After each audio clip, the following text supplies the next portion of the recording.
Bien, corrigeons l'exercice 12. Donc on vous dit Christian et Claude font partie d'un club de 18 personnes. On doit former un groupe constitué de 5 d'entre elles pour représenter le club à un spectacle. Première question, combien de groupes de 5 personnes peut-on constituer? Donc là, ça permet de voir si vous avez bien compris ce que c'est une combinaison. Donc ici, première question, donc on prend 5 personnes parmi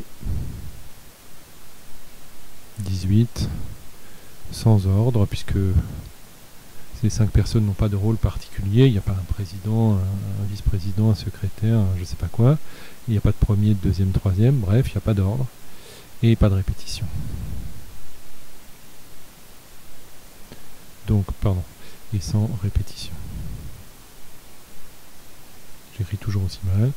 Et donc, c'est bien une combinaison, c'est 18,5 qui fait 8568 groupes de 5 personnes possibles. Voilà. Ensuite, deuxième question.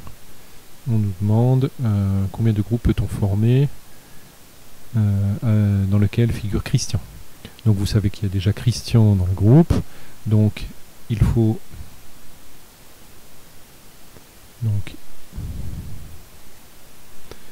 choisir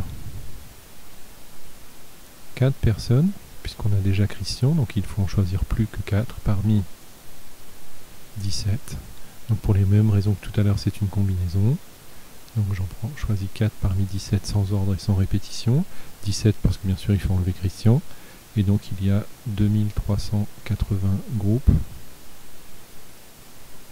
contenant Christian. Ok, troisième question. On vous dit Christian et Claude ne pouvant se supporter, combien de groupes de 5 personnes peut-on constituer de telle façon que Christian et Claude ne se retrouvent pas ensemble? Alors on peut comprendre la question de deux façons, c'est-à-dire on peut comprendre qu'on cherche des groupes dans lesquels il y a forcément soit Christian, soit Claude. Ou alors on peut comprendre la question en disant je cherche tous les groupes, je cherche tous les groupes dans lesquels il n'y a pas Christian et Claude ensemble. Ça veut dire qu'on tient compte aussi des groupes dans lesquels il n'y a ni Christian ni Claude. Donc ça, il faut simplement expliquer votre point de vue dans la solution et on comptera bien sûr les deux solutions possibles. Donc moi je considère que je vais chercher tous les groupes possibles, soit avec Christian, que avec Claude, ou sans aucun des deux. Donc je vais commencer par le nombre de groupes avec Christian et sans Claude. Donc j'ai Christian dedans, ça veut dire que je dois encore choisir 4 personnes, mais 4 personnes parmi 16, puisqu'il faut que j'enlève Christian, puisqu'il a déjà été choisi, et il faut que j'enlève Claude, puisqu'il n'a pas le droit d'être là. Voilà. De même, on a ces 16-4 groupes avec Claude et sans Christian.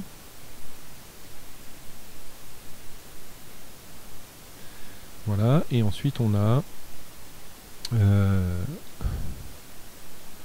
aussi, il faut que j'apprenne à écrire un petit peu mieux avec ce truc là, on a aussi ces 5 groupes ne contenant ni l'un ni l'autre.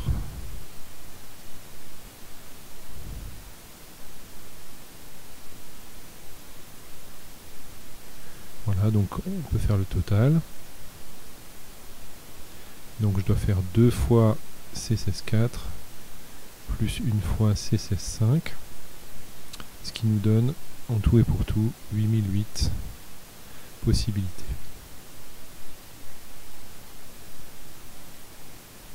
Voilà. Il y avait une deuxième méthode. J'aurais pu simplement calculer le nombre de groupes contenant les deux, contenant Christian et Claude.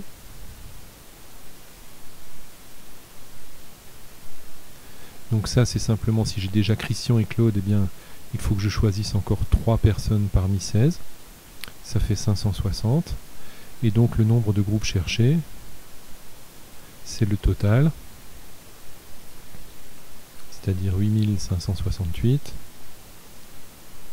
moins les 560 dans lesquels il y a Christian et Claude. Ça veut dire qu'est-ce qui reste? Mais il reste les groupes où il n'y a que Christian, les groupes où il n'y a que Claude et les groupes où il n'y a ni l'un ni l'autre, c'est-à-dire ce que j'ai calculé juste au-dessus.